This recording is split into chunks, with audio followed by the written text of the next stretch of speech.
and welcome to Films to be Buried With. It is I, Brett Goldstein, and I'm joined today by an actor. He's a Westworlder. He's a shadow and boner. He's the prince of all of Narnia. I think he is a man from Sutton, and he now lives in LA. He's a hero to many, a legend to most, and also he's fit. Please welcome to the show, the brilliant Mr. Ben Barnes!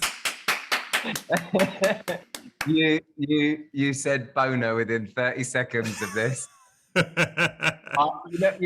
the quickest I've got to it. I just realised. Yeah, that's the quickest you've done it so far. I did have a thought that groups of fans of shows often have names, and I toyed with the idea of calling them my shadow and boners, but then I've resisted the urge to even say that until this moment. That's the first time I've said it because it starts here. The shadow and boners unite. That was a very nice. You've got to be the shadow and boners. I would be loud and proud of that. You're going to get the credit for that. You're going to get the credit for that now. I'll take it. On the Twitter. I'll take it. Yeah. No regrets. You deserve it. Thank you. Deserve it. This is the first time we've ever met so far. Yeah. It's going great. It's going very well. I appreciate you doing this. Now, I've been aware of you for some time, Ben Barnes. You worked with friend of the podcast, Will Poulter, in Prince Caspian. And one of my best pals. He just took me out actually for a really lovely 40th birthday dinner. Very nice. Mine, not his. He's about 15 still. Yeah. But he's a lovely man. What's a lovely man? But then, you know what I mean, look, I've seen you in lots of stuff. You're a very good actor. But you do something that I really, really like, and you did it in Westworld, which is, I think it's very brave. You play like a bit of a bad type in Westworld, and I think you do it. You're very sort of charming in it, but you also don't at all shy away from the like really unpleasant, sort of sleazy, sort of unattractive parts of that character. And I always think that that's really, I don't think a lot of actors do it. I think it's really cool and really brave because you're not protecting yourself you're not sort of like, there are people who play bad guys, but they play them like, yeah, but you love them because they're so charismatic and fun and cool. Like, you allow in the parts that are like, no, it's genuinely unpleasant as well. You know what I mean? And I think that's pretty brave. Yeah, I like it. I will say thank you. That's really nice. I've sort of found myself this odd little niche in the last sort of 5 or 6 years of playing these people who are slightly reprehensible, or either they're sort of psychotic or evil or villainous or just guilty of just general douchebaggery. But I don't, and you're right. I never. But I'm fully aware of how incapable I am of making a character particularly kind of like cool or anything like that. But I do. Whilst I'm not afraid of the grim, gross parts of it, I am quite protective of the humanity of them. Yeah. Because I'm quite quite a soft, hopeful, desperate to be happy kind of person, and so I think that gets a little bit infused into all of those characters, and like you described on Westworld, when they asked me to come back for the second season, and it felt like such a privilege to be asked to sort of scratch away at the character a bit and look at his. I know it sounds a bit. I was raised by a psychiatrist and psychotherapist, but a little bit scratch away at his relationship with his dad. You see his relationship with his dad, and you peel away the onion a bit, and you see why he's so fucked up, and why he's behaving like such a knob all the time to everyone. And because there are always reasons, always, and those things really interest me. I love that. That's exactly what we're always trying to do on Ted Lasso. It's that thing of, and it's when you're a bad guy, almost never thinks they're the bad guy, and they think that they're doing so. And you play all of that. I just think it's great. But I think I'm trying to think of examples, but I don't want to name and shame. But I can think of people who play bad guys, and you're almost like, you're not a bad guy. You're just fucking great. Like, you're just so entertaining, Yeah, and yeah, yeah, like you're not allowing that character to be ugly, I suppose. Do you know what I mean? yeah, Whereas I think yeah. you do that as well as all the charm and everything. Anyway, that's my open fan mail to you, to your face. That is You, from you my section, fan mail to your face. you do not do that. You are playing something which is entirely lovable from start to finish, even though that's not what's supposed to be on the page, and you can't help it. You can't help it at all. And now suddenly everyone in the world wants to like hug you like a teddy bear, and this makes you uncomfortable. So, moving on. So we've revealed how limited my abilities are. So, uh, uh, Ben Barnes, Yeah.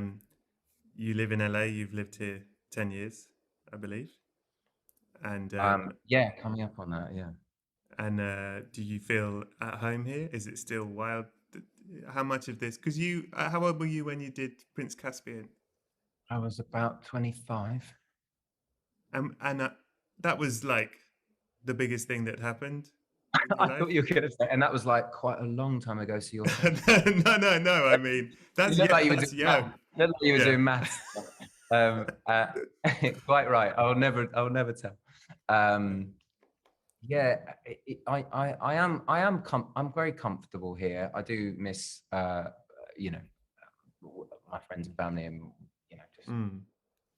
London. I miss that a lot, but also very lucky to have the kind of sort of lifestyle and job which takes me on adventures and takes me, keeps me interesting. And I think at least half of the time I'm not sort of at home. So Mm. so I think that that's a particular kind of lifestyle which I never imagined for myself, and would certainly not curate if I did anything else for a living, on purpose. But I do love that it is part of my life. Can I ask you this? And we can, if you don't want to, we can cut it. Before we started recording this podcast, you told me something that was very interesting to me. I said, is there anything you're worried about talking about? And you said something like, I used to worry so much about that stuff, and now I'm very happy to talk about myself. And I wondered what had happened to lead you to that, if I may. So I think it was a combination of things, but it was, I think very very early on I had some quite aggressive interactions with press. Doing Mm. sort of basically nothing. A few plays and bits and pieces, and then doing the Narnia films, and suddenly people are interested in you and your life. And I remember having this conversation when I was about 25, and a journalist sort of said to me, "You have to answer these kinds of questions if you want to do this for a living." And I, at 25, full of vim, said, "No, I don't. I can keep anything I want to Mm. for myself." And I still fervently believe that, in that sort of freedom of choice, but it tightened me and closed me off a bit to feel a bit defensive, I think, when talking about stuff. And I've done so many years of just but sort of just by virtue of the way film and TV interviews work, I think, as well, like you're being asked about characters and things that you didn't necessarily write. But um, I think what happened was, I think the pandemic sort of kicked in, and we all spent a year and a bit sitting around wondering what kind of people we want to be and where we fit in if we're not allowed to do the things we do on a regular basis, and don't have the things that we have to look forward to regularly to keep us on the wheel and facing forwards. And who do we care about and what do we care about? And I wrote a lot of music in that time, and it was something I'd wanted to do for about 20 years. I'd started to do it about 20 something years ago, and it had fallen apart. And I've done it as part of my career all the way through. I've always kind of done that, and but always in someone else's voice. I think I've always, even when I was a kid at school, I did Sinatra tribute concerts and Stevie Wonder Oh, Soul really? Night, things like that, and I would love it so much. And then in my films, I've played street buskers, Americana folk street buskers, and I played a crap rock star in a comedy, singing sort of like new romantic stadium rock crap. And Mm. but it was never me. And I think that it just, the clock ticked down on having to make something of my own that was sort of me, that I haven't played.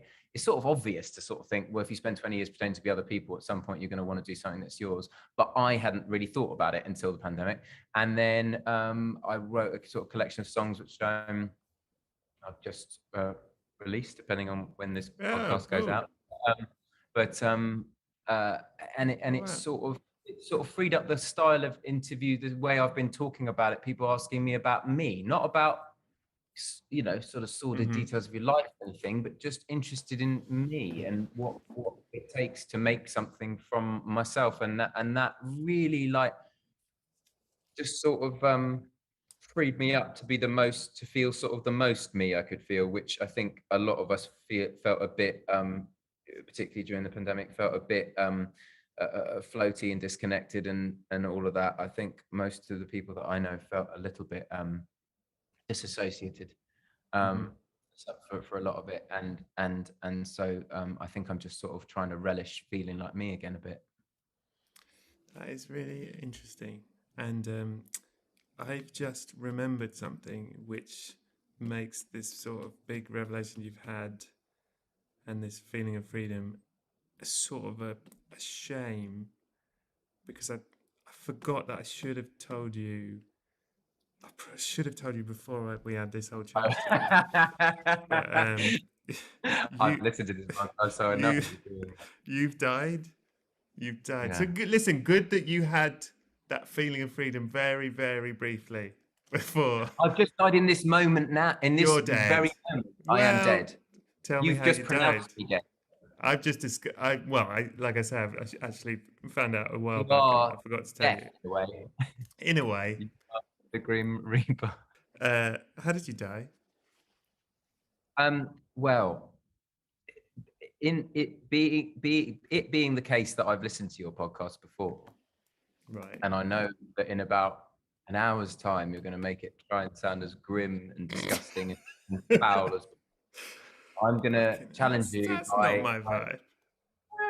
I'm gonna challenge you by saying the truth, which is that I hope that I died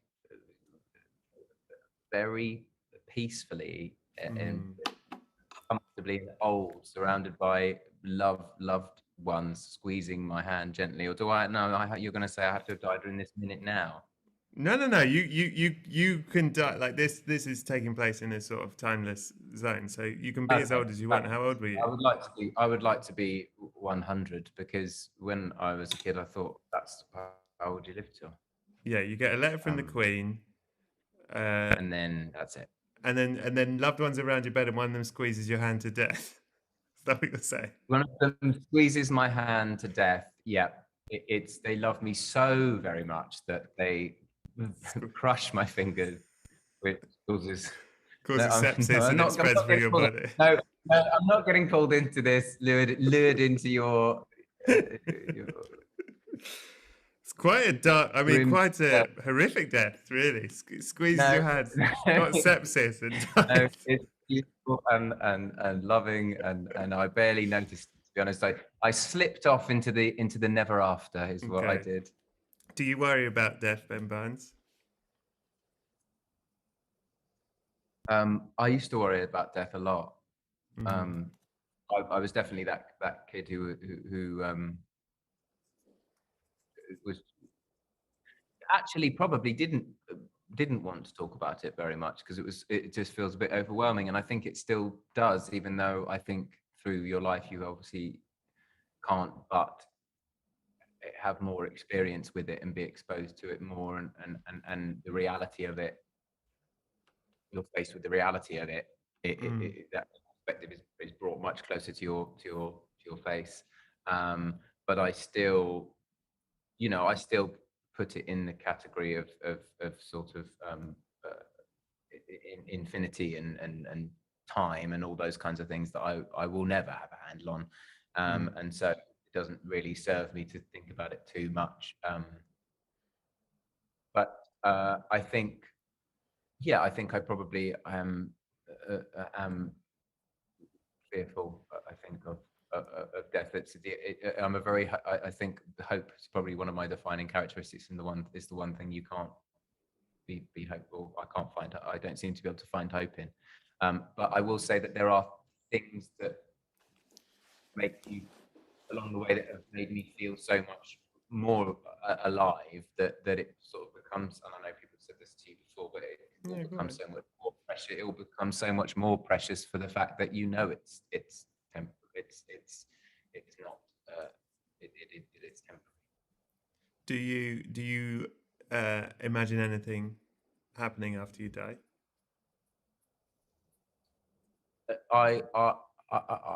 Somebody once, I wish I could remember who, but somebody once said to me, "What do you remember before you were born?" And I said, "Nothing." And they said, "That doesn't stand to reason that you probably won't feel or know anything after you're gone." And that's, to me, so far is the best argument that's been put forward. I'm open, but do you know what I've been thinking about that.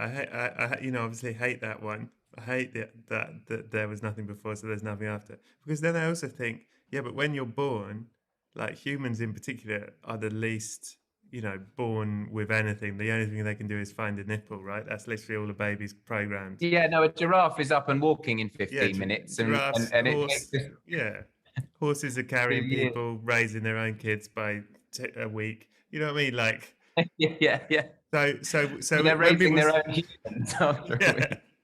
So when people say, like, what did you know before you were born? It's like nothing. You didn't know anything, because when you were born, the only thing you knew was find a nipple. So it's like when you died, you know a lot more by that point. So maybe this blank nothingness, there's a lot more going on. That's my new theory I just come up with. Yeah. Sorry, I'm still stuck on the sort of like how useless babies are. No, more of the sort of like main thrust of human existence to find the nipple doesn't. Yeah, I know people for whom that doesn't change very much as they go through life. I think absolutely doesn't. That's still it. Everything else is just sort of gravy around that, isn't it? I've got good news for you, Ben Barnes. There is a heaven, and it's great. It's great. You'll love it there. And it's brilliant. It's brilliant. It's got all your favorite. It's got your favorite thing in it. What's your favorite thing? Oh, I think it's guys. There's got to be music, but well, then this heaven is filled with music. There's music everywhere, except during screenings when it would be inappropriate. But there's music everywhere. You sit on music, you sleep on music. There's music in the trees, and it's lovely. Everyone's very excited to see you. They're all big fans. But I want to talk to you about your life. I don't know what I want to. I don't want to be famous in heaven. Yeah. It's like Comic-Con. It's like Comic-Con, but with nice music. Welcome to the ever after. Do you mind just finding? Can I quick photo? Oh, yeah. Okay. No one knows who the fuck you are, but so then you turn up, you're a stranger. So people are like, "Who are you? Let's talk about your life through film." Oh yeah, you're right. That is much better. What? Yeah. The first thing they ask is, this as well. What's the first film you remember seeing, Ben Barnes? You know what? This is what I actually. This was one of the ones that I struggled with the most to have one answer, because when people sort of say, "Oh yeah, don't you remember your first time you ever ate a banana?" or "I remember being born." No, you don't. You don't. No one remembers anything before they're about 6, I reckon. Yeah, I agree. So this was actually one I struggled with. I certainly know. I certainly remember sort of seeing the Disneys of Sword in the Stone and Robin Hood and all that very early on, and the Never-Ending Story and Flight of the Navigator and the Labyrinth. Those sort of like early Quest, early 80s things were very. Those are definitely those are the ones that were around, but I couldn't put my finger on what the first one was. I can remember. Well, let's go with Flight of the Navigator, because we haven't talked about that on here for a while. Okay, good. What a movie! What an 80s movie. My favourite part of that film definitely was when he gets to space camp and he goes to his room, and there's all these like sort of NASA things on his bed. He's got the spaceman ice cube, and he's got his jumpsuit, and it's all like laid out in this like perfect way on his like perfectly made bed, and it's basically a welcome pack. That is my most vivid memory from that film, and I haven't seen it since I was a kid, and I can still remember that. I don't know what that says about anything, if it says anything about me, but that is the frame of the film that I remember the most. That is interesting. You like free gifts. You like a swag bag. That's what it tells us. Yeah. You like a t-shirt. You like some merch. Yeah, how ironic! I've just released my own merch for my music. No, it's not about merch. It's not about merch. I think it's about he's worried about it, about going there, and and I think it's a sort of it's welcoming and it's loving in the way it's sort of set out. And I think Did you it's like doing nice things for people? Yeah. Do you remember when you saw your early films thinking, I want to do this, I want to be an actor? Or did you just like... No, I think that came much later, sort of mid-teens, I think. Okay. I think that was born out of it's because I was sort of quite good at quite a lot of things, but not very good at anything. And I think I felt a bit invisible and a bit sort of like lost, and a bit like I needed to sort of pick something. And I think that obviously, you know, this is an industry that you go into, and then you are sort of seen. You're literally on a stage, and I think it was something that I could maybe devote myself and maybe try to get good at. I think it was just about sort of trying to sort of focus on one thing, but I was never really able to do that because I was sort of too interested in lots of things. But it started to be, it was sort of through music actually, and then it was sort of, you know, musical, then the song part sort of got stripped away, and it became about storytelling, and then I found a love of that latterly. Interesting. What's the film that scared you the most? Do you like being scared? No, I don't. And I said I would never do a horror film, and I've literally just finished work on a horror. Guillermo del Toro is doing an anthology horror series called The Cabinet of Curiosities. It's a bit sort of Black Mirror-ish, but instead of tech, it's all sort of horror tropes. And I've just finished it this week. How was it? Very creepy, scary episode of it with all manner of grisly things. And a really terrifying ending. Oh, great!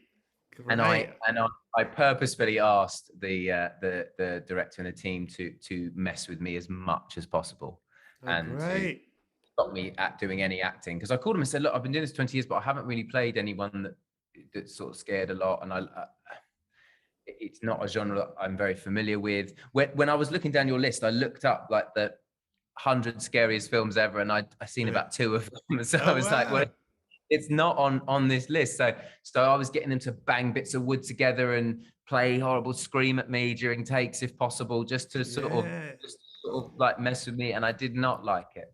And I still won't watch anymore, but I will watch that.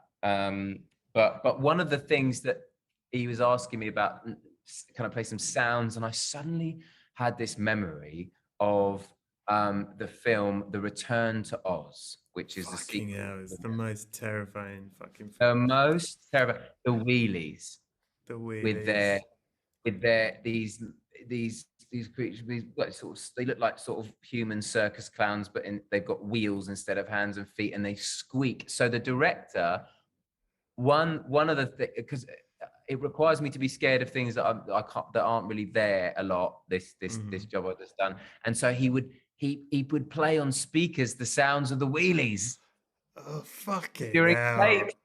fuck with me and mess with me, and it worked, and it was horrible. And then I remembered, that sort of Alice in Wonderland thing of her falling down. I think it's Dorothy or whoever it is, falling down this sort of rabbit hole, but there's hands grabbing at her in this horrible sort of gropey way, and it just, those two images are again.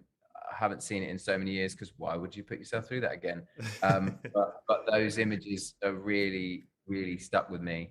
It's bananas. Return to Oz. It's fucking like when you watch it, you're like, I cannot believe this was a Disney film that got made for No, kids. It's so someone was scary. on some drugs. Someone was on some. There's heads in fucking there's a whole cabinet of heads. It's just scary shit.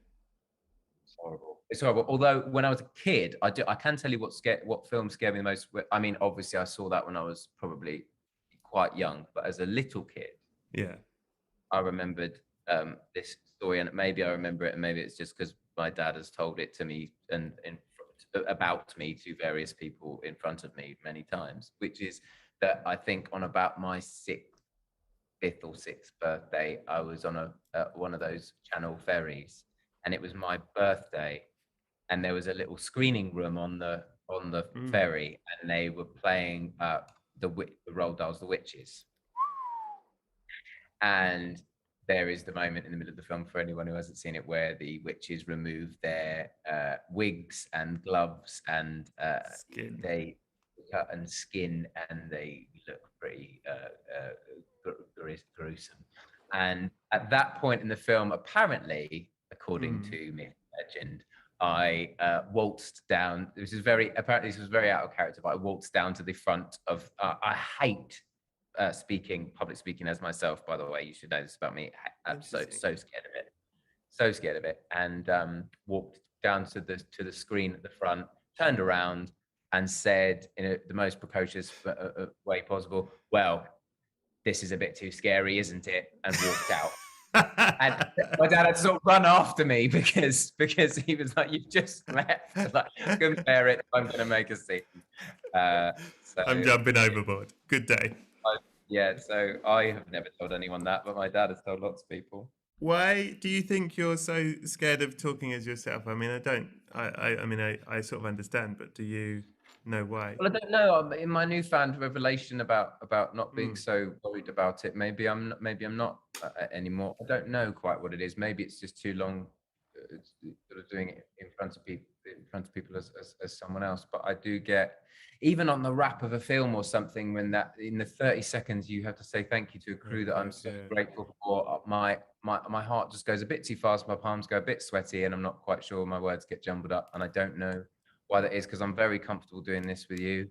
I'm very comfortable in any sort of social situation, but when it suddenly when there's a pressure on it, expectation is the mother of all horror, isn't it? And I think that whenever you're sort of expected to say something, I sort of clam up and get a bit tight.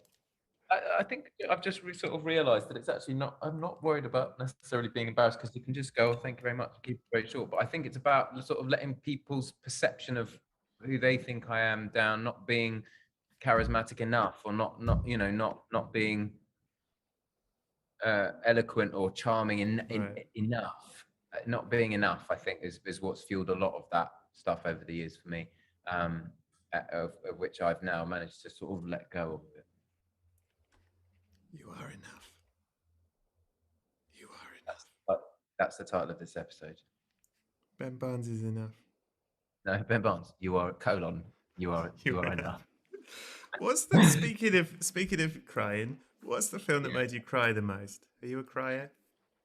Yeah, I like a good cry. The film that made me cry the most, and it made me cry for about 3 days, almost non-stop, because I think I saw it just too young, was Spartacus. Oh, really?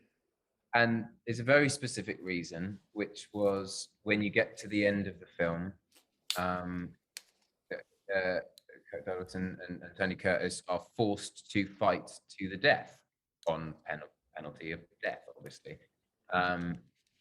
they're both going to be crucified unless they fight to the death, in which case only the victor will be crucified and the other one will be killed by their best friend. And the catharsis of this, a word that I didn't know at 8 or whenever I saw it, but that sort of unbearable pressure and tension, and the fact that they both love the other so much that they can't bear to be the one that would put them through the agony of the crucifixion, and so they actually fight harder for it. There was something in my 8-year-old, however old I was, brain that just had a schism, and I could not bear the idea that anyone could come up with this. And this I do remember. I remember being in tears for days about it. Yeah. Inconsolable. Yeah. Interesting. I'm sorry for your loss. Well, what is the film? Sorry, I'm sucking the comedy out of this a bit, aren't I? Oh, not at all, not at all. Please don't ever say that or worry about that. This show is all the things. What your job? is That's your job. That's my fucking job. What is the film that you love? It's not critically acclaimed. Most people don't like it, but you don't give a fucking shit what anyone says. You will stand by this film. Sister Act 2. I love Sister Act 2. Thank you. Back in the habit. Yes, please.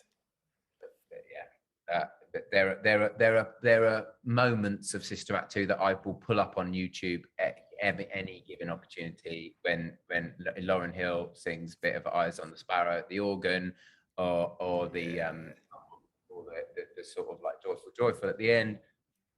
I think I just love Lauryn Hill's voice so much, and it's so much more exciting than the first one, and it follows all the proper sort of like traits of those kinds of cheesy films, when they take the robes off at the end and the dancing and the mum turning up and all of that, and locking Father Creasy or whatever in the cupboard with a salami. Come on. I won't hear a word again. It's flawless. It gave us Lauryn Hill. It's flawless. You can have that. Thanks. Wait, does that mean I've not been able to have anything so far? Yeah, up to now. up to now, none of them have been allowed through. But this one, you finally got one in. It was a challenge. I didn't realize there was a challenge element. Nor did I, but until this moment, and we're both learning as we go. Yeah, everyone else has got every film they've ever said through, but you so far. This has been quite a strict process on this episode. I don't know why, but for some reason, it's a much bigger filter. I think it's because I looked at the list of films that you said I mustn't talk about, and thought I need to mention several of these. So I'm poo-pooing your system. And the system is fighting back. What's the film you used to love? You loved it. You've watched it recently. You've gone, oh no, I don't like this no more. But for your own reasons. So I'm sure there are lots of those, and I couldn't think of them. But what I could think of was one of my favorite films of all time. And I've got a collection in my home of 80s movies, original posters of 80s movies that I just loved and have a connection to. Some of which are on your list of things I'm not allowed to talk about. But there are one of them is The Princess Bride, which I think is one of the greatest films ever made. Correct. However, it's one of those films that I'll peddle to people and say, this is one of the greatest films ever made. What do you mean? What do you mean you haven't seen it? I'll say, because my cast, especially of my cast of the show that I do on Netflix, they're in their early 20s, right? Maybe, and I hadn't seen it. They watched it and sort of came back, and a couple of them came back and said, "Yeah, I got about 30 minutes and I didn't really get it." And so I went back and watched it again, thinking maybe it's a bit dated, maybe it doesn't quite hold up. It absolutely fucking does. It's brilliant. And they're wrong. So there's a film that does hold up, which is, I think, what you are. Do you know what? I like you flipping the question. I'm going to let that through. It was cheeky, but I'm Brilliant. letting it through because I I love the feel a bit like Princess Bride. I'm Room 101, which I did used to watch as a kid, and I don't think it's on anymore. I always wanted to go on that, and this is about as close as I'm ever going to get, and I'm going to enjoy it. I'm going to enjoy it. For one episode only, this is seeming to take that format. Now, what is the film that means the most to you, Ben Barnes? Not necessarily the film itself is any good, but because the experience you had around seeing it that will always make it meaningful to you. So again, there are a few, but this film is very good. Right. But it only sort of makes it into the pantheon of one of my favorites because of what I saw it, which was the film that I saw on my first ever date I ever went on was and I realized my mistake after the fact, and I don't know why there weren't more people in my life to tell me that this film was Not a date movie. not just setting unreasonable standards, was Uh, Baz Luhrmann's Romeo and Juliet. Came out in the cinema, and the day it was released in the cinema was my first ever proper date I took someone. wow. Um, How old were you? I don't know, probably 14 or 50. Okay. And what happened on the date? It was actually wonderful. It was actually wonderful. She was a sweetheart, and I. It's actually quite again working against the comedy of your podcast format. Don't But worry. I we dated for a few months, I think, and just sort of hung out watching films at each other's houses, and it was so innocent and lovely. And I found out that I think she went on a gap year and an accident, passed away, and I read it in the local paper, and Oh and my God. I remember that night thinking about it and watching Romeo and Juliet again, and I Oh sort of man. I can't sort of separate it in my head Yeah. from that. God, that's so fucking tragic. I'm so sorry. Yeah, it was a weird thing. I've actually never told anyone that before, but So you hadn't and seen then her for like a couple of years when that happened? yeah, it had been probably it was probably yeah 4 years or something. It was we Wow. weren't much or anything, but yeah, and then a couple of years ago, one of my best pals took me to the secret cinema version of it, where they do bits Yeah. of it live and everything, and uh, yeah, and that was quite that helped reframe it a little bit. It was raining. It was raining the night we saw it, and it was That's good. and I think so. I think it helped. Yeah, it helped reframe it a little bit, but it's it definitely has that association in my mind. Ben Barnes. But don't get me wrong. It's a fond memory because it Yeah, was very yeah. nice. I can see that. It's a sort of beautiful thing as well. What's the film you most relate to? Okay, so this is stupid because I'm sure there are millions, and that are probably. I was thinking there's got to be something sort of a bit romantic and Hugh Granty or something. There's got to be something that There's got to be something out there. I was thinking the thing that jumped to mind was the opening scene of Swingers, John Favreau calling the girl back 42 times and getting increasingly more pathetic with each one. And for some reason, I find this incredibly relatable.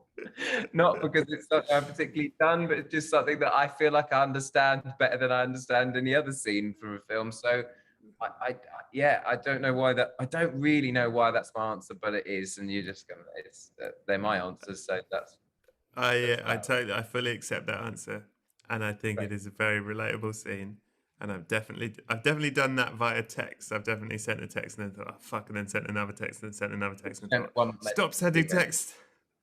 Stop it! Stop it! And then Yeah, it reads like a mad, insane novel when they finally I think look I'd at sort of it. be also more curious to that question. I'd be more curious what other people think, what the film they think is that they've seen that reminds them of me the most. You know what I mean? I think as Oh an actor, right, yeah. I'm always curious to know what people would, people say, what do you want to do next? I'm like, I don't know. What do they want me to do next? Sort of. Right. Because, because that's a part of it, isn't it? No, the truth is, what film do you most relate to is the question most people struggle with, which is interesting. Yeah. And you get many varied answers, but I'd say probably 5 guests that I've had in all the time have an answer like that. Most people go, oh, I really struggled with this one, which Yeah, I find. I think it's because it's one of those ones that it's because the one I'd most want to get right, and I think Yeah, I'd need maybe that's more it. time to look through all films I've ever seen and be like, oh yeah, that, but it didn't just Yeah. come to me. Yes, because maybe if you're taking it as like, what's the film that defines me as a person? That's too big a question. Yeah, super. Yeah. Yeah. Anyway, tell me this, Ben Barnes. I think this is why people have tuned in. What's the sexiest film you've ever seen? I do enjoy having both my names every question. A lot of people do that with my name because it's alliterative and It's a I cool enjoy name. you. But I enjoy you doing it. I think more than anyone ever. Maybe Yes. I might have to get you a badge. Thank you. Thank you. Sexiest film. So, yeah, I think. I think the film that I sort of remember being the sexiest film was Y tu mamá también. Correct. Great. Moving on. And then more recently, I saw a film called The Handmaiden. Correct. Which is, I don't know. I don't know if I'm allowed to find it. So it was supposed to be sexy, but it is very sexy. It's very sexy. It's got the sexiest tooth filing scene in cinema history. In the history of cinema, yeah. Yeah. You'd be hard pushed to find a sexier tooth filing scene. But in just in case you were going to sort of not agree with me so quickly and readily, which luckily he did, because those are very sexy films. I had a more PG answer ready, which was that the film that has the date that I would most like to go on in it. What's that? Which is The Karate Kid. Preferably with Elizabeth Shue, actually. Still. What happens in the date? They go to golf and stuff in the yellow in that beautiful yellow retro car that Mr. Maggie has given him, and they go to golf and stuff, and he's sort of putting his arms around and helping her putt away, and they're having delicious looking fast food, and they're just giggling a lot, and it just was not an experience that I was having when I was watching that film, and I wanted it. I wanted it with Elizabeth Shue. That's very, very sweet. Speaking of sweet, troubling boners, worrying wide-ons. What's a film you found arousing that you weren't sure you should? Ben Barnes. I just realised that The Karate Kid was my answer to that one,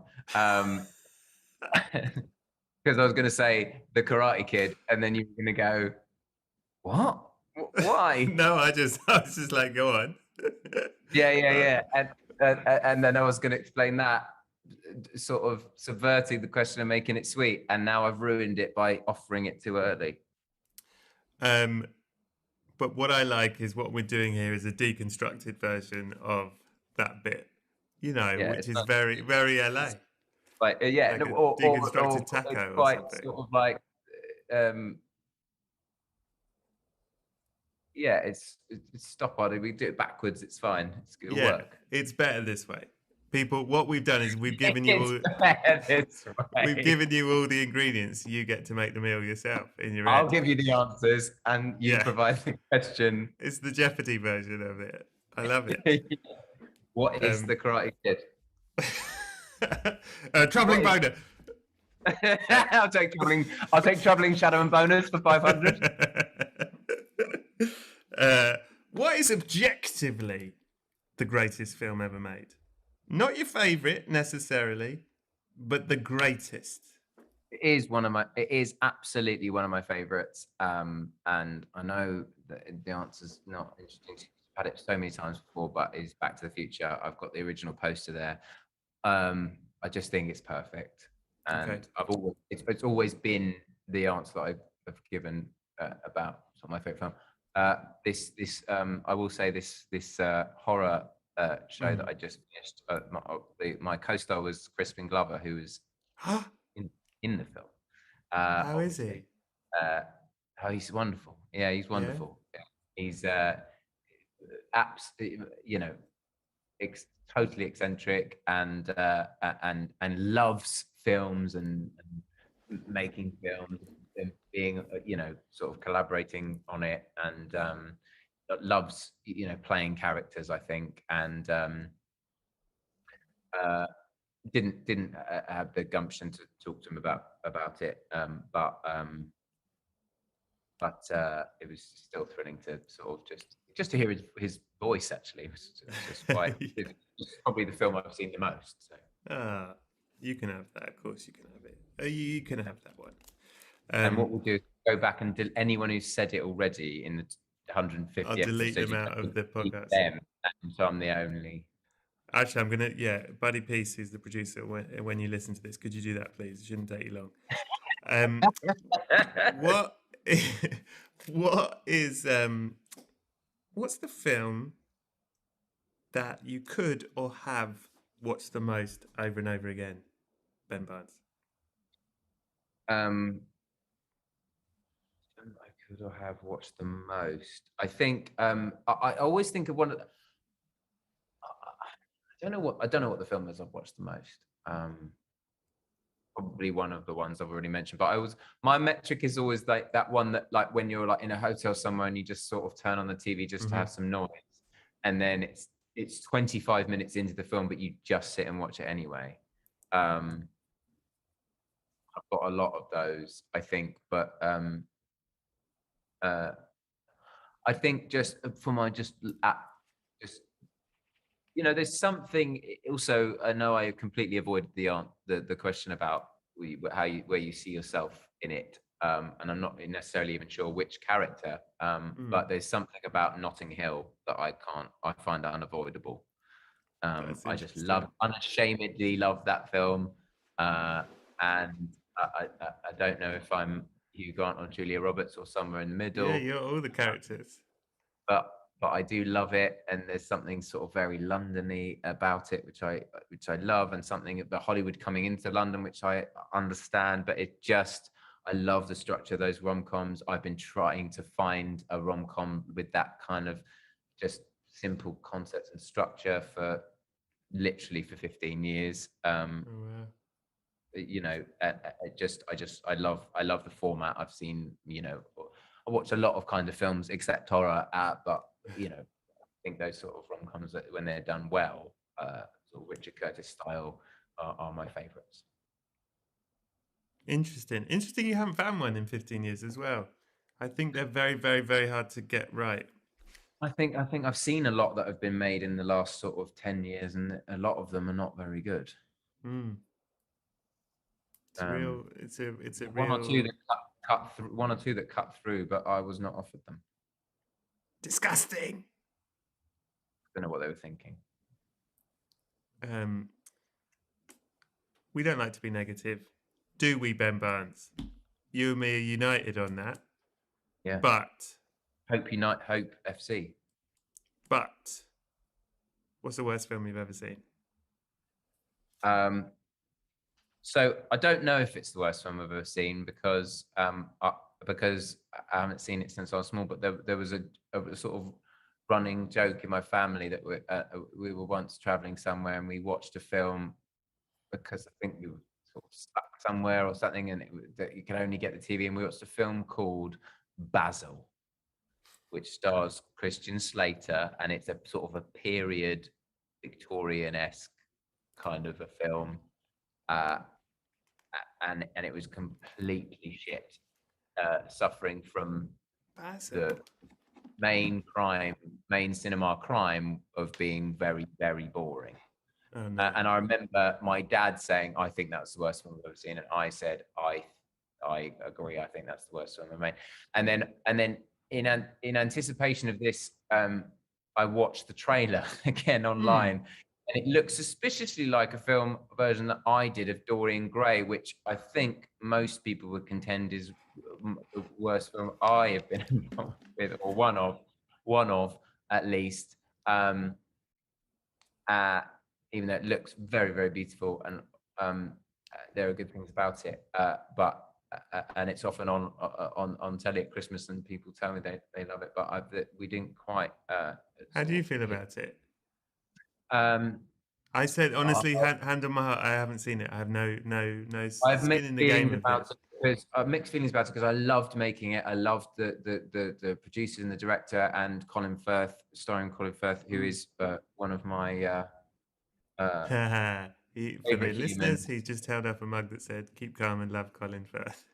given to me by Colin Firth, because you're the only one who will bloody drink out of it.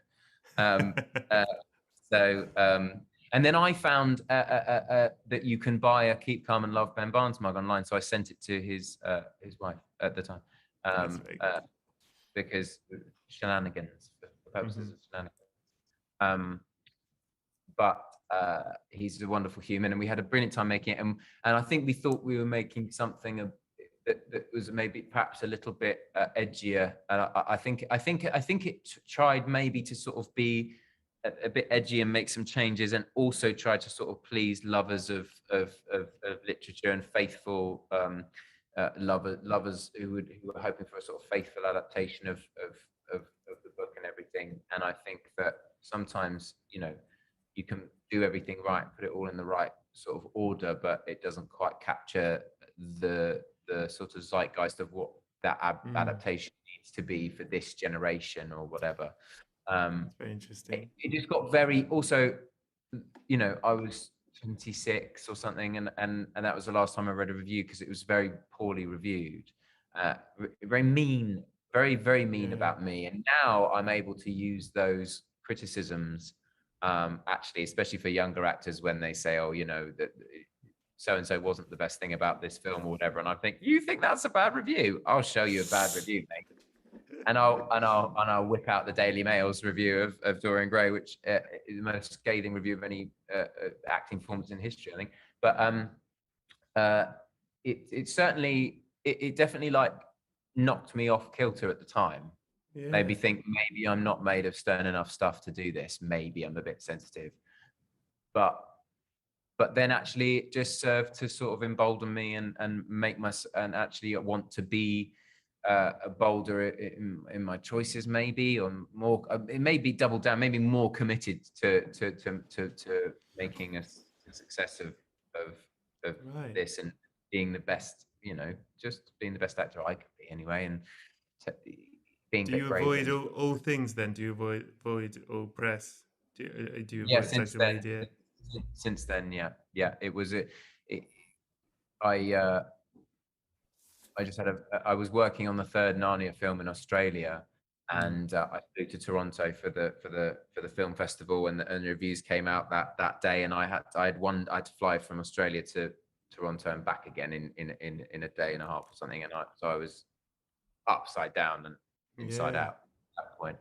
And I think that just the reviews coming out at that time, it really knocked me. God. But it's as I say, I think there are great things about it, and I'm still really proud to have done it. I'm very proud to have been cast in it with those people, and to have been trusted with that story. Do I think I'm a better actor now? Yeah. That, you're funny 26 as well. It's mad. Interestingly, the horror thing that I've just done has a sort of couple of little elements of it that made me think, oh, maybe this is another go at it. And I got asked to do the audiobook, actually, of Dorian Gray last year or the year before, and I was like, oh, I get to sort of have another go here as well. But yeah, still very proud to have been involved in it, and I think, you know, all these moves that we make, you know, make us the person that we are, and I'm proud of the person that I am. So I think but do you've I been watch it? Do I watch it often? No. really good answer. I'm so I think it's absolutely right not to read anything, but I think it's hard. I'm impressed. I A hard suppose lesson you're to just learn. used to it. Yeah, yeah, It's yeah, the only way to learn it, of course. Though, it's the only yeah, possible way. You put your fingers in the fire and get burned before you know not to touch yeah. it. So okay, what's the film? You're funny, Ben Barnes. You've been funny and stuff. What's the film that made you laugh the most? I think the film that has made me laugh the most number of times is this is Spinal Tap. Correct. Another You've one got that a I few of these have. completely right. Oh, brilliant! Well, Yeah. again, these are the ones that my collection of 80s posters. This is one of them. I get probably one of the films I watch the most. Certainly, the film that if people haven't seen it, I will immediately pull up something or start quoting it, or I'll be unsufferable about it. But it's endlessly quotable. I mean, it's funny. It's the first second before you've even got any actors in it. Rob Reiner is introducing it, and he does this thing where he folds his arms and then just sort of lets them. It's so uncomfortable that he sort of lets them hang down, and it. I cannot watch that without laughing, and nothing's happened yet. The film hasn't even started yet, and it's genius. It really is. Oh, Ben Barnes, look. Do do do do do do do do do do do do. Welcome to the Patreon section.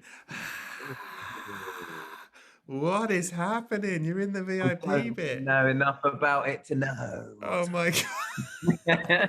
Oh my god, you're in the exclusive bit that's just for exclusive people, for the cool people. Do you want to say hello to the Patreons? Hello, Patreons. Yeah, very nice. I'm sorry, we're in black and white. Why are we in black and white? Just to make it look a bit classy. It was a decision I made early on and I'm sticking to it. Like a film noir. Oh yeah, good. Yeah. Yeah. We're both detectives. We should play detectives. Don't you think we in a could play film brothers? noir. Detective Brother, detective brother. Well, maybe one of us is a detective. A bit convenient to have both brothers be. The other one's the killer. And then partners. The other one's the killer, but the brother is protecting the killer. So the detective is sort of picking up fake clues to put the police. Want to be the protective detective or the killer? Killer. Okay, you're the protective detective, and I'm the killer. Good. No, I'm the killer. You're the protective detective. I think you've got better face for detective. You look more hero. I've got killer face. But isn't that why? Don't we want to subvert that a bit? Not in the film noir. No, okay. But what we'll discover is in the end. Here's what we're doing. I appreciate the offer of let's subvert it. But what I'm saying is, in the end, you're gonna kill. You. No. You're gonna kill someone. Yeah. In the end, I'm gonna kill you, and then that's how you die. And then I ask you a lot of questions about what kind of films. And we're trapped in a perpetual loop. Your life, and it will just go in an endless circle. Okay. Great. Okay, great. Now, first thing you've got to do is tell the patrons a secret that you've never told anyone. And I'll tell you what, they bloody keep them. They truly do. So it's pretty big. I've got 2 godchildren. Whoa. There are people who know that, though, obviously. But do they know? They know. Do the 2 know that they're not the only one? Only as of very recently, because one of them's a little baby. A little baby one? Yeah. Just looking for the nip. Little baby one. That's all it's doing. That's all it's doing. Call not back. Interested in. That's a callback. That's a callback, correct. Just for the patrons, no one else. We only do callbacks for the patrons. We do secrets and callbacks. Only for the patrons, It's too cheap to do on that. Yeah, we just do that for them. And also, I'm very aware at this point in black and white that I've got a sort of very nipply water bottle that I'm suckling at. Yeah, it's all coming together just Yeah, for the yeah. patrons. The Beautiful. It's people beautiful. listening on the normal are like, that felt unfinished. Yeah, yeah. That joke, that thing about the nipple never came back, did it? uh, okay. I mean, I'll accept it as a secret, but I think we can all agree Bit of it's not. shit. It's not quite a secret, but to some, are you a good godparent? How about that? Oh, I've recently converted to actual linen sheets. You know, the sort of scrunchy Now one, we're the sort of getting interesting here. Here we textured go. one, sage green color. If you're interested, that is the Here new we color of my go. new bed sheets. Nobody knows that yet, because that's new. Now the shadow and boners are going nuts up in here. They can't believe this. Right? What a scoop. Okay, That's thank you. that's some bedroom secrets for you. That's a fucking Ben Barnes bedroom secrets, guys. You heard it here first. Do not tell anyone. What's the film you saw that changed your perspective on something, Ben Barnes? I think it wasn't necessarily something that I didn't know, but I think the two films that jumped to mind about for me, the sort of metaphor of Groundhog Day, the sort of living in the now, and Mm-hmm. sort of the perfect metaphor, isn't it? That's another Yeah. one that could be like a perfect film in terms of how it's structured. If you obviously ignore the supernatural sort of element of waking up. It is Starting perfect. there. Just sort of lesson learning. I think I'm big into sort of trying to be better, and Mm. I find it very attractive in humans when they're trying to be the sort of best of themselves, make the best of themselves, be the best version of themselves. I think that's curious Mm. people like that. So Groundhog Day for that, but I can't get away from the speech in Good Will Hunting. Robin Williams' speech in Good Will Hunting about That as well. uh, just living about his wife, and it's just such a good reminder to be that actually living deeply, even if it's sometimes more painful, is the way to do it. That your joy will be equivocal to the pain, and I think that he says the thing about you don't know what it's like. You won't know what it's like to really love someone love someone or something more than you love yourself. And it's not a very, like, I think, you grow up kind of not thinking about those things. It's not very cool. And we're so obsessed with how we're coming across an image, Mm. and, uh, and I'm sure that that's sort of just getting worse. But we need to fight back with speeches like that. And obviously, Ron Williams is the greatest actor of all time. I was lucky enough to work with him on a very, very, very, very, very shit film called The Big Wedding. Greatest cast of any film ever, I think. Ah. And end product, maybe one of the worst films ever made. In fact, Oh ask me wow. that thing again about the worst film ever made. What's the worst film Uh, ever made? it might be The Big Wedding. Wow. Did you know It's it while you were making it? Were you like, oh, this is bad? I didn't. Genuinely wasn't quite sure what. Has it got Alison Yeah, Janney in it? no, it's Susan Sarandon and Diane Oh, Susan Keaton Sarandon. and Robert De Niro Yes. and Topher Grace and Katherine Heigl and Amanda Seyfried, and it's just a wonderful people, brilliant actors, and then Robin Williams turns up and to play the priest, and I had a confessional scene with him, and he married us in it, and Wow. just about as wonderful and starstrucky as you could possibly be around as a human. He's obviously so brilliant. But that speech that he gives, just he delivers it so honestly, so directly in Good Will Hunting, and I don't know how those boys wrote that speech with so young, but Yeah. uh, I can't remember it. I can't quote it or anything, but I do know he says the thing about you know sort of won't know anything about life or love until you love someone more than you love yourself. And he talks about his wife dying of cancer. If you've ever had an experience with anyone with cancer, which most of us probably have, Mm. that kind of like that rush of perspective, that screaming rush of perspective that you're not here for a very long time, and soon you're going to be, in a coffin with one DVD, and it's we are so concerned with seeming cool and seeming strong and seeming all these things, but actually living deeply and giving into loving deeply and giving a shit about each other is cool.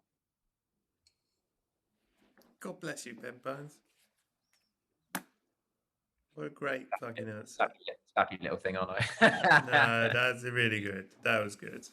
What's the greatest opening of all time to a film? I have to look in iPhone notes. 3% battery. Best opening to a film, I think, or one of, certainly, because I'm sure there's loads I haven't thought of, but Train Spotting. Great answer. Great opening. I watched it again the other day to make sure I was right in my head, because I was like, I think that's brilliant. I was thinking about that. Choose life. Choose a great big fucking television. Choose a whatever the fuck it chooses. But a film that starts in the middle of a chase. You need an intro. And it's a brilliant, that beautiful John Hodge poem that he's in the. And I think it's Iggy Pop. Iggy Pop. That's playing. It's just so dynamic and it's so cool, and so that's one. Correct. What's the greatest ending or closing sequence to a film? Ben Buds. Well, I may have mentioned once or 7 times about how much I'm sort of interested in telling stories about hope, even if I'm the antagonist, providing something to overcome. I think I'm just interested in general in stories about hope, and all my music has hopeful elements to it, and so I have to give credit to the film that cut down my hope at the knees harder than any other film ever, where you're just kind of hoping there's going to be something redemptive. So 7. Good fucking answer. Such a good. It's just the ending that took the wind out of me more than anything else in terms of the ending. It's amazing. It's just amazing. It is a real, it makes you lose your breath. It's very good. Makes you lose your breath, and I kind of still feel a bit, how fucking dare you about it. A little bit. And then a bit a little bit, well done. Well done, you bastard. You managed to kill the hope even in me, I hope you're happy. I hope you're happy, because I'm not. Yeah. I won't see you for film night because you're not going there. You know what I mean? Ben Barnes, what's your favourite film? Not necessarily the one in the coffin. What's your favourite film? Oh, a minute. I don't. My favourite film, that's not... Is it Back to the Future? Can be. Can I respectfully not answer the question, because I think my favourite film is the one I'm going to take in the coffin, and it would be the same answer. Then that's okay. All right, then, for that reason, okay. Ben Barnes, you've been an absolute joy. I've loved talking to you. However, when you were 100 years old, you had a birthday card from the Queen, who was at the time about 190. It was very nice of her to send the card. It was very scrawly writing, but I believe it was from her herself, and she did the post. You were a bit tired. You went to bed, and your loved ones. He said, gather round. Your loved ones gathered round, and your great granddaughter took your hand, and in a peak of madness, squeezed your hand so hard that she was in so much despair because she loved me so very much. Squeezed it so hard that it snapped in 25 places. She screamed. Everyone started screaming around you, right? Oh God, what have I done? People screaming. I actually hate you. No, I know it's chaos. All your loved ones is just so distraught. Oh God, what have we done? And there was blood, and then the blood got infected, and you had instant sepsis, and it spread through your body quite quickly, to be fair. And then and then you were just choking on the infection, and then people were screaming, everyone was screaming, and you died. It was one of the least peaceful deaths I've ever seen. And I hear this chaos. I'm like, what's going on in that house? In Ben Barnes' house, it sounds like a massacre's happened. All your loved ones, they run out of the house screaming like they've been in a horror. I've got a coffin on me, you know what I'm like. Drag it upstairs. I go, where's Ben Barnes? My old detective friend, Ben Barnes, where is he? I go up the stairs, and there you are, and your body has exploded from the instant sepsis. It's fucking everywhere. It's everywhere. On the walls, on the floor. It's disgusting. And also, insects have flown in through the window. They're already eating on your rotting flesh. I'm like, get out of here, scram. And I scrape off all the bits of you I can. I put you in the coffin. I'm having to wear industrial gloves. It's gross. Even I'm grossed out by it.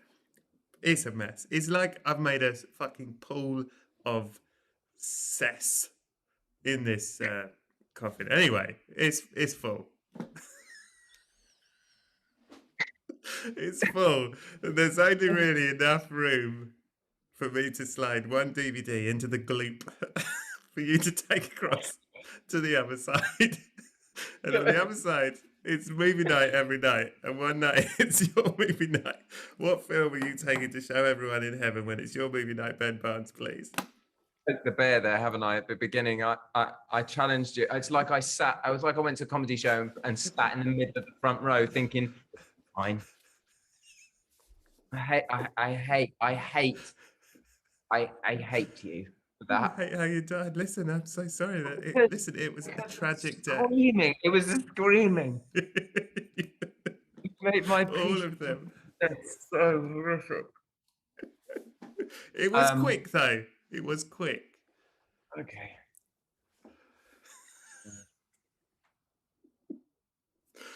What film are you taking with you to show them? I am taking with me arguably, and when I say arguably, I mean arguing with myself, because it's impossible to answer what the favorite film ever is. But the one I would most like to share with, the one I most like to share with people, and the one that has brought me probably the most joy, When Harry Met Sally.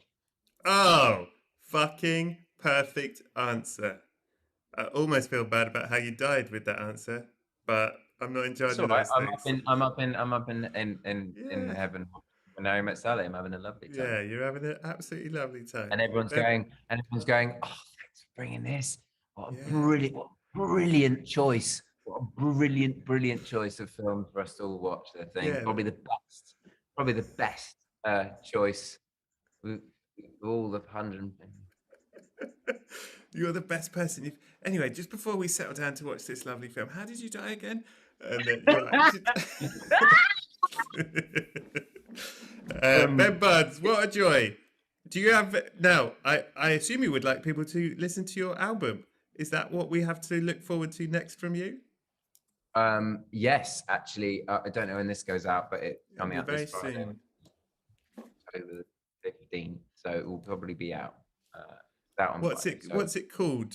It's called Songs for You, and it's 5 songs that I wrote at that piano, and